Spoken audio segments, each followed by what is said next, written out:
The 2025 TwitchCon that's supposed to take place in North America is compromised right now after two of the biggest female streamers, QTCinderella and Valkyrae, have stated that they're not going to go to TwitchCon this year due to safety concerns. Now we're going to talk about that in just a second, but TwitchCon already has a long history of things going wrong there, so if you're not familiar with those things, I'm going to speed run through them real quick. In 2022, Amaranth's security had to step in after 3 stalkers were seen following her around. Also in 2022, streamer Adriana Chechik broke her back in 2 places after jumping into the foam pit at TwitchCon, and Twitch stayed dead silent about it. TwitchCon 2023 was seemingly perceived well, but in 2024 lots of problems arose. A major problem at 2024 TwitchCon was the crashing of kick streamers there. Allegedly there was a kick streamer who was paying people to harass streamers at TwitchCon, and there was even a point in which a Twitch streamer was inappropriately touched and harassed by a crashing kick streamer. Even XQC found himself having to flee from a kick streamer who was chasing him around and yelling inappropriate remarks at him.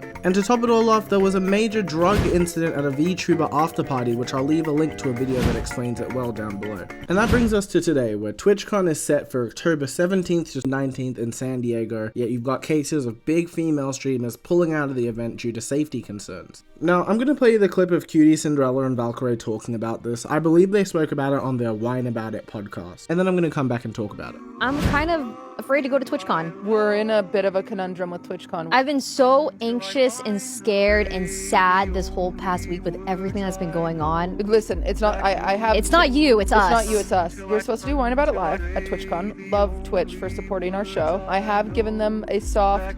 Hey, we're in a bit of a panic mode right now. Will we ever stop panicking? It just takes one person. So yeah, if you've got some of the biggest streamers on your platform coming out and saying they are very scared to attend your con because something might happen to them, that's a bad sign for the future. Pokimane came out and spoke about this too. She didn't necessarily say that she wasn't going to TwitchCon, but she did say she had concerns because it would be scary to be around potentially hateful people.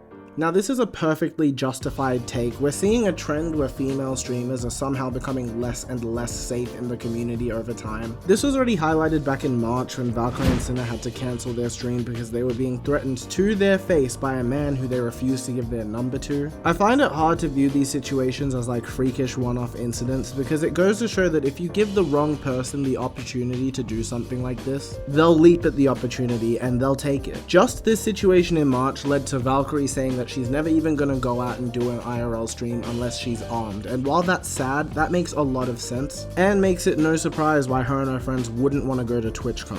The CEO of Twitch, Dan Clancy, did directly respond to these safety concerns, and let's just say his response was not the best. I'm gonna save you from watching his spiel, but Dan basically says that every year he takes security at the event seriously. When there's a new challenge, we do our best to tackle it, and we work on this year round, blah blah blah blah blah. He gives a very PR response, and if you watch the clip, you can tell he's very clearly reading off a script. And while at the time of recording this video, neither Pokimane, QTCinderella, or Valkyrae have responded to this, Asmongold chimed in recently, basically ripping into the CEO's response to this situation and also talking about how previous controversies were not properly addressed. Last year, NMP LOL and Wake were sexually assaulted by a streamer, and Twitch didn't press charges or pursue any form of legal action against him.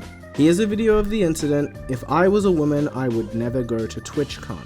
Now, I don't know much about Asmongold, I don't follow his content. If for some reason you hate Asmongold, don't come at me about it because I don't really know what he talks about or what he does. But what I do know is that this is a fair response to this situation. If it's true that Twitch has had these sorts of incidents at TwitchCon and have never pursued any form of legal action, then it makes sense for streamers both female and male to be weary of TwitchCon, knowing that if an incident like that happens at TwitchCon, Twitch isn't going to do anything about it. Now, in terms of what this means for TwitchCon moving forward, I don't think we'll see headlines of, oh, TwitchCon 2025 is cancelled. I think that the TwitchCon that's happening next month will definitely move forward. But if TwitchCon continues on this trend, it could spell the end of TwitchCon. A boycott of your event by your biggest female streamers is a massive deal, and if TwitchCon continues trending in this direction where female streamers stop showing up because they feel unsafe to, the male streamers are eventually going to start pulling out too. And without streamers, you don't have a TwitchCon. If enough female streamers were to pull out of showing up to the event because of lack of change, I assumed that Twitch would eventually just stop running the conventions purely because of the fact that it wouldn't be worth their time or money. Platforms like this time and time again have proved that if enough people dislike something, they'll just stop doing it. The first example that comes to mind for me is YouTube Rewind. Now, YouTube Rewind for the first like 7 years was actually like one of the most exciting videos to drop on the platform every year. And then YouTube Rewind 2018 came along, and I'm pretty sure that's still the most disliked video on the whole platform. And then the rest of them kind of came, and then eventually they just said, well,